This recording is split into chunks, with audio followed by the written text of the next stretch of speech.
New ইয়র্কের sanctuary city নীতির তীব্র সমালোচনা করে খুন ও শিশু নির্যাতনের মতো জঘন্য অপরাধে দণ্ডিত বেশ কয়েকজন অবৈধ অভিবাসীকে গ্রেফতার করেছে ফেডারেল ইমিগ্রেশন সংস্থা। আইসের দাবি, স্থানীয় প্রশাসনের বেপরোয়া আইনের কারণে হাজারো কুখ্যাত অপরাধী খালাস পেয়ে যাচ্ছে, যা সাধারণ মানুষের নিরাপত্তাকে চরম ঝুঁকিতে ফেলছে।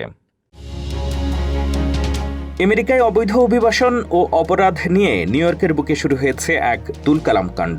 একদিকে ট্রাম্প প্রশাসনের কড়াকড়ি, অন্যদিকে নিউ ইয়র্কের স্থানীয় ডেমোক্রেট প্রশাসনের স্যাংচুয়ারি সিটি নীতি। এই দুয়ের মাঝে পড়ে রাজ্যটির আইনশৃঙ্খলা পরিস্থিতি এখন চরম সংঘাতের মুখে।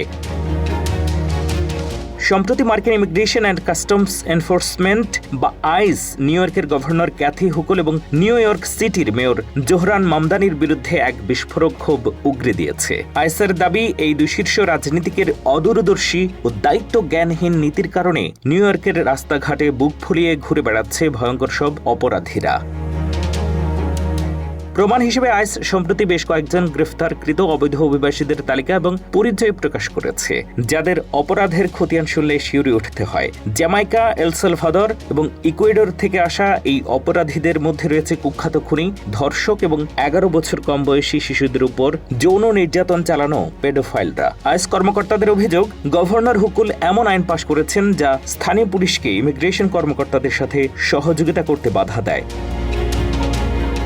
অন্যদিকে নতুন মেয়র জোহরান মামদানি নির্বাহী আদেশ জারি করে অপরাধীদের এক প্রকার আইনি ঢাল তৈরি করে দিয়েছেন। পরিসংখ্যান অনুযায়ী প্রশাসনের এই অসহযোগিতার কারণে 2025 সালের জানুয়ারি থেকে পর্যন্ত প্রায় 7,000 বিপজ্জনক অপরাধী অভিবাসীকে ছেড়ে দেওয়া হয়েছে, যাদের বিরুদ্ধে খুন ও ধর্ষণের মতো মারাত্মক অভিযোগ রয়েছে।